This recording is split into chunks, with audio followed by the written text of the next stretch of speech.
Today, we're lining up the Ride Concepts Vice with the tried and true 510 Freerider. So I'm a huge fan of the 510 Freeriders. This will actually make my third pair. To me, they set the gold standard for flat pedal mountain bike shoes. So I'm super excited to see if these Ride Concepts actually live up to the hype. I base my impression of a mountain bike flat pedal shoe based on three key areas. First, that is comfort and wearability. If I feel like I'm wearing a steel toe work boot around on the bike, then I'm not having a good time because it's uncomfortable to wear and it actually decreases the pedal feel. Second is durability. You can have all the other factors in line, but if the shoe wears out within a month or two and you're just having to go and buy another set, that completely kills it for me. And then the main priority for me in selecting shoes is grip.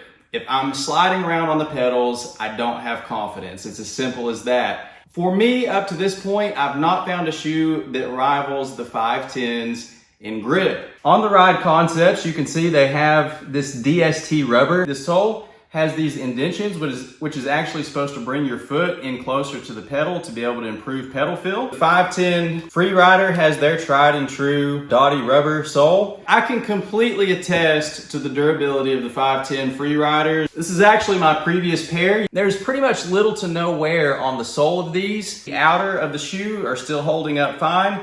The only reason that I picked these up is that I got an absolute smoking discount on these, and so I really couldn't pass it up. Plus, I actually really liked the color of these.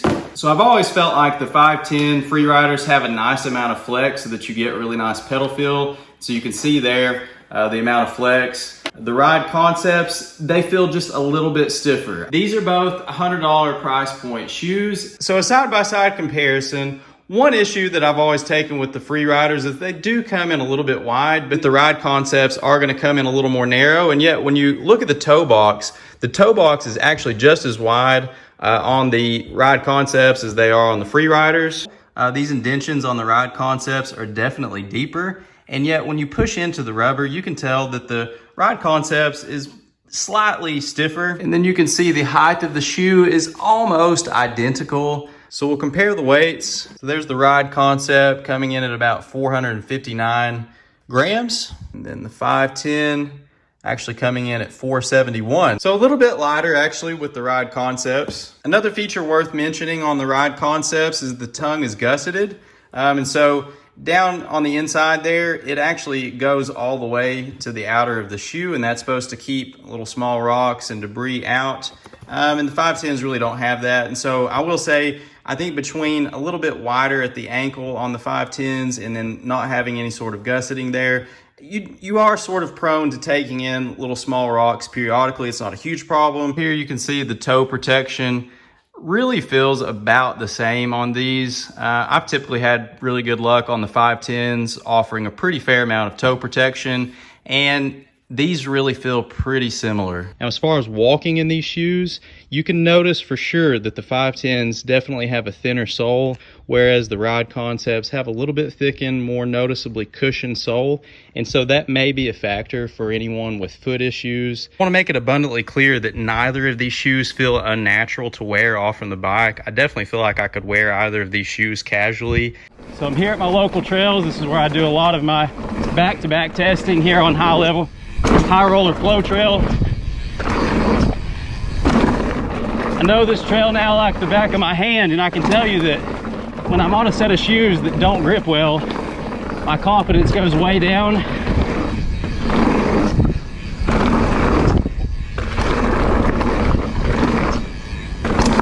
The nice thing about these Ride Concepts is that I found myself not thinking about them on these rougher sections, which again I think is a huge plus on these, because that tells me the grip is on par with what I'm used to with the 510s.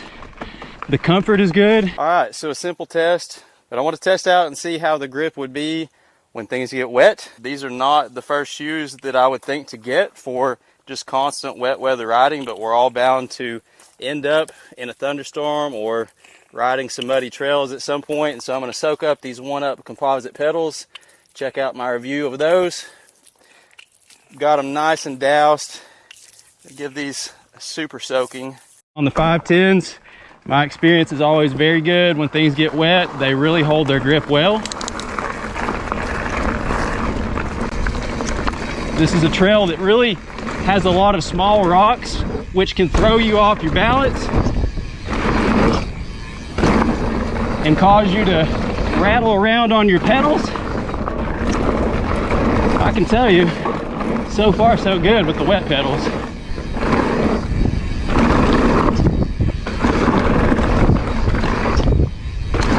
Yeah.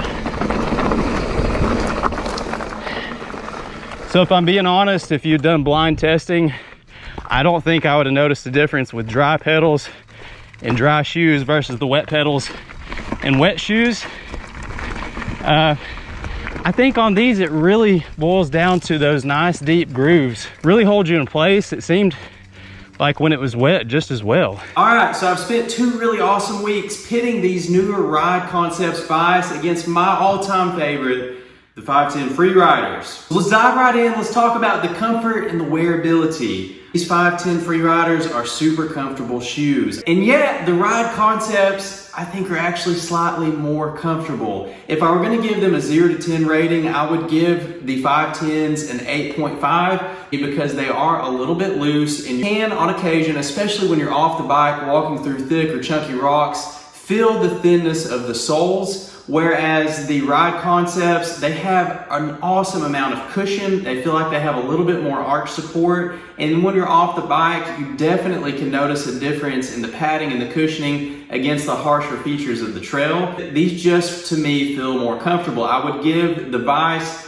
a 9.5. Regarding the durability, I mean, in 2 weeks of really harsh platform pedal use, there are 0 signs of wear, and yet, as you know, 2 weeks is just not gonna be enough to give you a long-term review, so definitely be looking back in the comment section for me to post up about these long-term. Just my initial gut reaction to these though is that they're gonna hold up really well. As I mentioned, 510s, they just hold up super well. And so I would actually give the durability, especially considering the beating that I personally put these through on platform pedal after platform pedal on the previous pairs that I've ran, I would give these a solid 9.5 in durability. So the moment we've all been waiting for, the grip. Grip on the 510 Freeriders, it's just super phenomenal.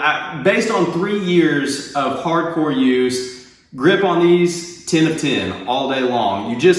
The rubber mates up with those platform pedal pins like no other, but then when you're even hike a bike on loose rocks, sand, dust, granite, you name it, even when the trail is wet or even when your pedals are wet, these just hold their grip so well. For me, the grip on these gives me so much confidence. And because of that, I went into these 2 weeks assuming that I would be really disappointed, especially knowing that of the 2 different rubber compounds, these are actually the firmer that Ride Concepts offers. I assumed that I would love the feel, the aesthetics and all that, but I just wouldn't wear them as much because the grip is not as good. And to my pleasant surprise, I was wrong about that. I would give these a solid 9 in the grip department.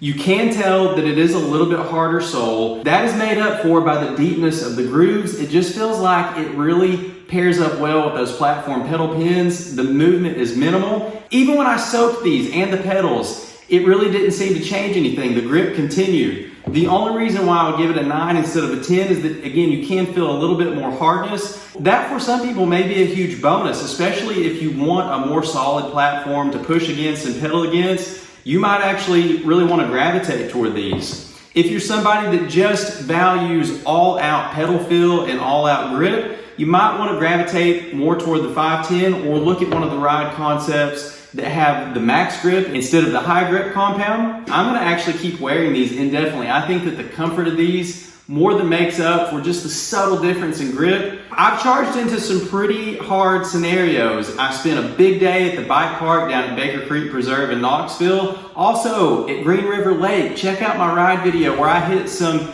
huge features. I wore the Ride Concepts the whole day. I never one time found myself saying, man, I wish I'd worn the 510s so that I could have just a little bit more confidence. I actually forgot that I was testing these out, which is a huge compliment. The grip was good, the comfort was good, they didn't let me down. So the winner is There's not one. I would suggest that if you're a first-time flat pedal shoe buyer, if you can find a smoking deal on the 510s, definitely don't overlook that. If you're someone though that's sick of seeing pretty much every single person at the trailhead with the 510, you just want something different, and you want a really quality piece of equipment, I would certainly give these Ride Concepts Vice shoes a strong look. I love them. I'm gonna keep wearing them. Very pleased with my purchase with the Ride Concepts. Both are really good options. I hope you found this review helpful. Definitely check out my other product reviews and please consider subscribing to the channels. I'm always gonna be bringing you more content. As always, thanks for watching.